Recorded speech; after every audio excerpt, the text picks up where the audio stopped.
Hey everyone, welcome back to SpeakVia English Lab. Hi, we're really happy to see you again. In parts 1, 2, and 3, we talked about learning English with conversations and building confidence. Today is part 4. And today, we'll talk about something very useful. Real-life English for daily situations. English you can use every day, at home, outside, with people. So relax, listen slowly, and learn with us. Let's start. John, many learners know English words, but they don't know how to use them. Yes, they learn from books, but life is different. In real life, people speak simply, Short sentences, easy words. not perfect grammar. Real English is messy sometimes.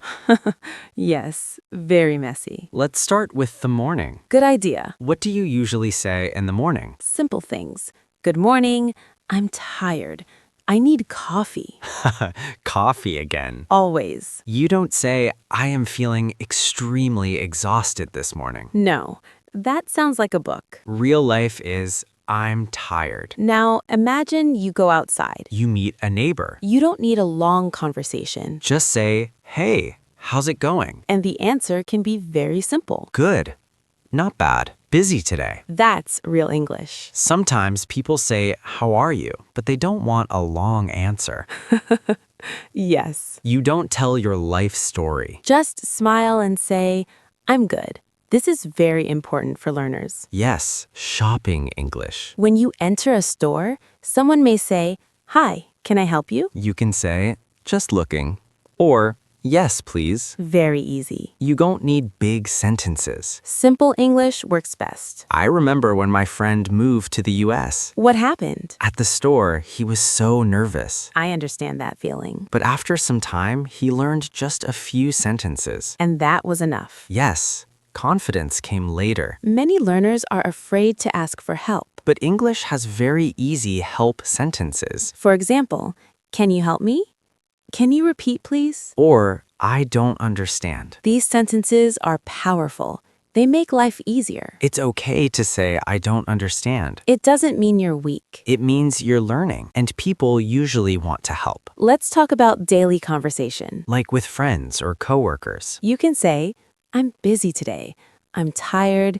It was a long day. Very common English. You don't need fancy words. Just real feelings. By the way, how was your day today? Busy but good. See? Perfect English.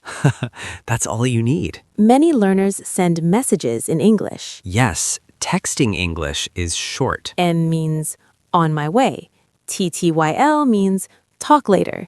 SYL means sorry, busy. Native speakers love short messages. No long sentences. Here's something very important. Tell them. Real-life English is simple English, Not perfect English. not long English. Just clear English. When learners use English in daily life, They feel proud. even small sentences matter. Each sentence builds confidence. And confidence builds fluency. So today we learned Morning English, shopping English, help English, daily talk English. all real life. All right, that's the end of part 4. Thank you for learning real-life English with us. If this video helped you, please subscribe to SpeakVia English Lab. We post simple, natural English conversations for beginners around the world. Listen again, practice slowly. And try one small sentence today. We'll see you in part 5. Bye for now. Take care.